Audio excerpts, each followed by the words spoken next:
ಅಲ್ಲ, ಸಂವಿಧಾನ ಓದುವಂತಕ್ಕಂಥ ಪುಸ್ತಕವನ್ನ ನಾವು ಮುಖ್ಯವಾಗಿ ನೋಡಿ, ಕಾಲೇಜು ವಿದ್ಯಾರ್ಥಿಗಳಿಗೆ ಈಗ 5th 6th 7th 8th ಈ ಸ್ಟೂಡೆಂಟ್ಸ್ ಕೊಟ್ಟರೆ ಅದು ಅರ್ಥ ಆಗಲ್ಲ. ವಿಶೇಷವಾಗಿ ಕಾಲೇಜು ವಿದ್ಯಾರ್ಥಿಗಳಿಗೆ ನಿರಂತರವಾಗಿ 5 ವರ್ಷದಿಂದ ಕೊಟ್ಕೊಂಡ್ ಬರ್ತಾ ಇದೀವಿ ಸಂವಿಧಾನ ಓದುವಂತಕ್ಕಂಥ ಪುಸ್ತಕವನ್ನ.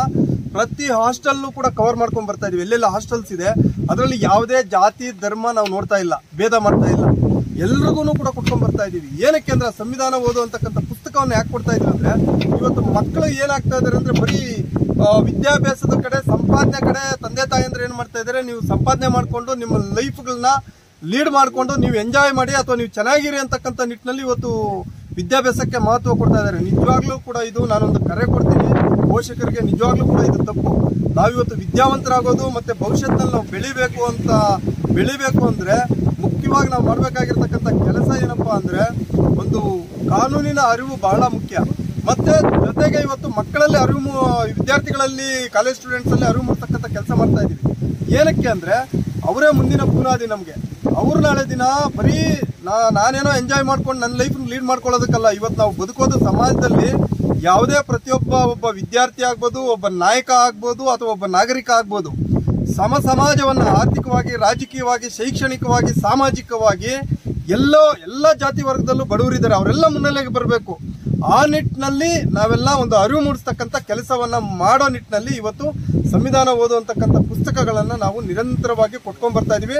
ಜೊತೆಗೆ ಡಾಕ್ಟರ್ ಬಾಬಾ ಸಾಹೇಬ್ ಅಂಬೇಡ್ಕರ್ ಸರ್, ಇವತ್ತು ಪರಿಸರ ಅಂತಕ್ಕಂಥದ್ದು ನಾವು ಹೆಚ್ಚಿನ ಹೊತ್ತು ನೋಡಿ, ನಮ್ಮ ಕಣ್ಣು ಮುಂದ್ಗಡೆ ಏನಾದ್ರೂ ಇದ್ದಾಗ ಅದ್ರ ಬೆಲೆ ನಮ್ಗೆ ಗೊತ್ತಾಗಲ್ಲ.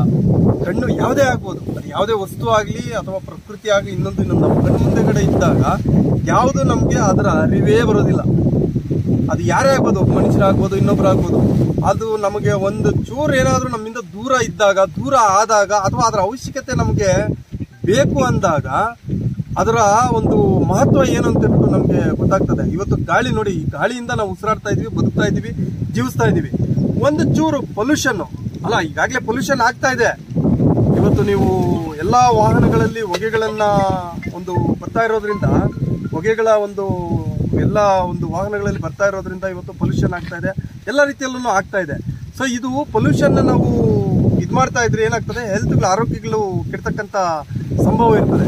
ಆಗ ಆರೋಗ್ಯಗಳು ಕೆಟ್ಟಾಗ ನಮ್ಗೆ ಅದರ ಅರಿವು ಬರ್ತದೆ.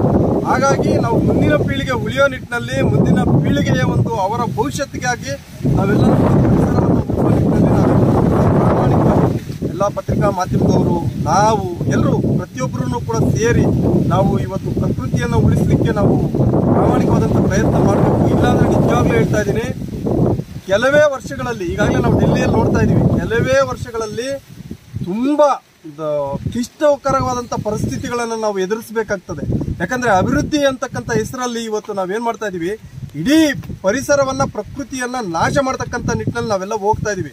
ನಾನು ಸೇರ್ಕೊಂಡು ಹೇಳ್ತಾ ಇದ್ದೀನಿ, ಎಲ್ರು ನಾವೇನೋ ಬೇರೆಯವ್ರಿಗೇನೋ ಮಾರ್ಗದರ್ಶನ ಕೊಡೋ ನಿಟ್ಟಿನಲ್ಲಿ ನಾನು ಹೇಳ್ತಾ ಇಲ್ಲ.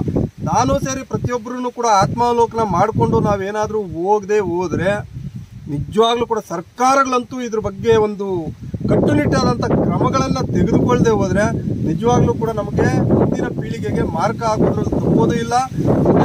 ಈಗಾಗಲೇ ಪ್ರಕೃತಿಯ ಒಂದು ವಿನಾಶದಿಂದ ಇವತ್ತು ಕಾಲಕ್ಕೆ ಸರಿಯಾಗಿ ಮಳೆ ಬರ್ತಾ ಇಲ್ಲ, ಕಾಲಕ್ಕೆ ಸರಿಯಾಗಿ ಬೆಳೆಗಳಾಗ್ತಾ ಇಲ್ಲ, ಮತ್ತೆ ಕಾಲಕ್ಕೆ ಸರಿಯಾಗಿ ಎಲ್ಲರೂ ಕೂಡ ಆರೋಗ್ಯವಂತರಾಗಿ, ಹಿಂದೆ ಒಂದು 40 ವರ್ಷಗಳ ಹಿಂದೆ ಏನೋ ನಮ್ಮ ಅಜ್ಜಂದಿರು, ನಮ್ಮ ತಂದೆ ತಾಯಿಯಂದಿರು ಯಾವ ರೀತಿ ಆರೋಗ್ಯವಾಗಿದ್ದೀವಿ, ಆ ಇವತ್ತನ್ನ ಅದನ್ನ ಪಡ್ಕೊಳಕ್ ಆಗ್ತಾ ಇಲ್ಲ. ನಿಜವಾಗ್ಲೂ ಕೂಡ ಈ ವಿಚಾರದಲ್ಲಿ ನೋವಿದೆ. ಹಾಗಾಗಿ ಸರ್ಕಾರಗಳು ದಯವಿಟ್ಟು ಎಚ್ಚೆತ್ಕೋಬೇಕು ಅಂತ ಹೇಳ್ಬಿಟ್ಟು ಮನವಿ ಮಾಡ್ತೀವಿ. ಮತ್ತೆ ನಮ್ಮ ಸಹಕಾರನೂ ಕೂಡ ಅದರ ನಿಟ್ಟಿನಲ್ಲಿ ಈಗಾಗಲೇ ಸಾಕಷ್ಟು ಕಾರ್ಯಕ್ರಮಗಳನ್ನ ನಾವು ಒಂದಲ್ಲ ಎರಡಲ್ಲ ಸಾಕಷ್ಟು ಕಾರ್ಯಕ್ರಮಗಳನ್ನ ನಿರಂತರವಾಗಿ ಮಾಡ್ಕೊಂಡ್ ಬರ್ತಾ ಇದೀವಿ. ಮುಂದೆ ಆ ನಿಟ್ಟಿನಲ್ಲಿ ಉಳಿಸೋದಕ್ಕೆ ಖಂಡಿತವಾಗ್ಲೂ ಕೂಡ ನಿಮ್ಮೆಲ್ಲರ ಸಹಕಾರದಿಂದ ಪ್ರಯತ್ನ ಮಾಡತಕ್ಕಂಥ ಕೆಲಸವನ್ನ, ಪ್ರಕೃತಿಯ ಬಗ್ಗೆ ಕಾಳಜಿ ವಹಿಸ್ತಕ್ಕಂಥ ಕೆಲಸವನ್ನ ಇನ್ನೊಂದಷ್ಟು ಮಾಡ್ತಕ್ಕಂಥ ಕೆಲಸ ಮಾಡೋಣ.